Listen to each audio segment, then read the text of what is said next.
Peace, family. My name is Vicki Dillard for African Diaspora News Channel. Thank you so much for tuning in. We are so excited because we have our own app now. Family, be sure the information should be below. Be sure to download it. How many of you all know this is a way we can expand our voice? We can solidify it in an even greater way with fewer likely distractions or modes of censorship. Talk black to me, somebody. So you be sure to check that out, would you? And tell everybody you know. Thank you so very much, family. What we ought to know by now is that it never ever pays to be a traitor to your people or to a cause that would empower the overall collective. Talk black to me, somebody. Let me hit the gavel on that.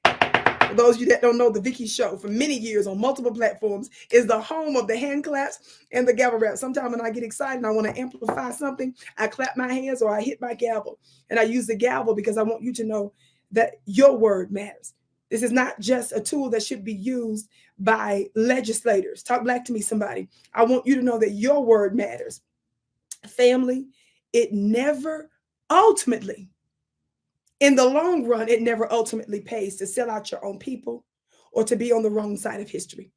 I say this now concerning Chicago's Brandon Johnson because here you have a black man who has totally spit in the face and stabbed his own people in the back by promoting tangible resources for people that violated the law to come to his city, to come to this country. But at the same time, can walk over black veterans who are homeless, who allow black families to lose their homes in Chicago because they cannot afford the new housing prices. So they move to another state. They don't ensure that they get the assistance that they need for affordable housing, but they're going out of their way to ensure housing for people that violated the law to come here. Talk black to me, somebody. That is absolutely outrageous. Well,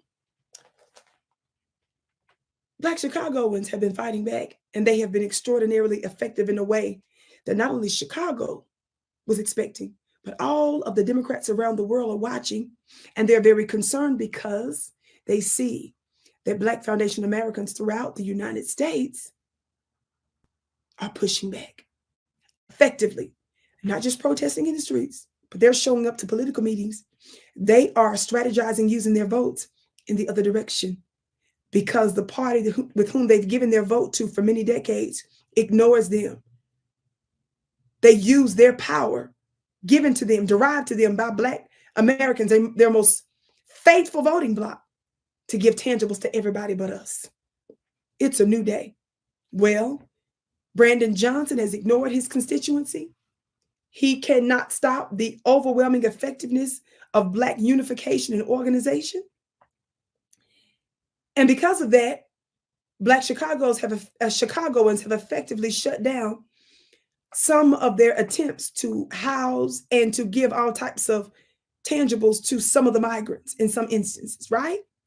Well, even the Washington Examiner just put out a piece titled, Democrats Turn on Chicago Mayor Brandon Johnson in Latest Fiasco Over Immigrant Crisis. I'm going to say that headline again. Democrats turn on Chicago Mayor Brandon Johnson. Some of you all may be saying, Democrats, he must be a Republican. No, Brandon Johnson is a Democrat.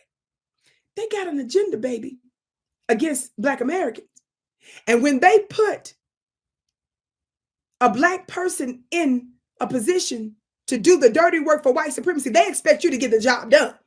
If you are not an effective tool for them, they throw you away. Do you understand? Liberal lawmakers in Chicago are furious with how Democratic Mayor Brandon Johnson has responded to tens of thousands of immigrants who have descended on the city after illegally crossing the border and are calling for the resignations of more than half a dozen city officials, people in his administration.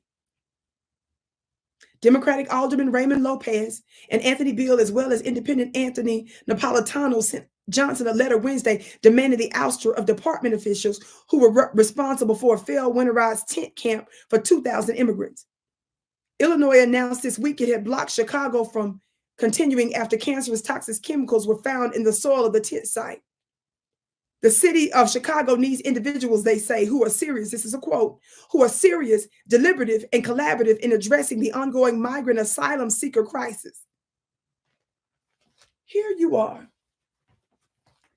upset, even though Brandon Johnson has done everything to ignore and to dismiss what his Black constituents have demanded, because they have successfully shut down this park area that they wanted to put up these tents.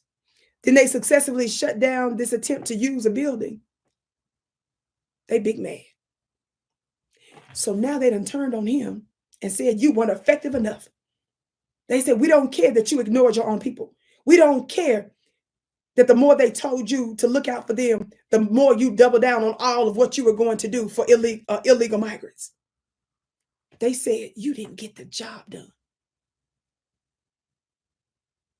So we're calling for the firing of people in your administration. It never pays to be on the wrong side.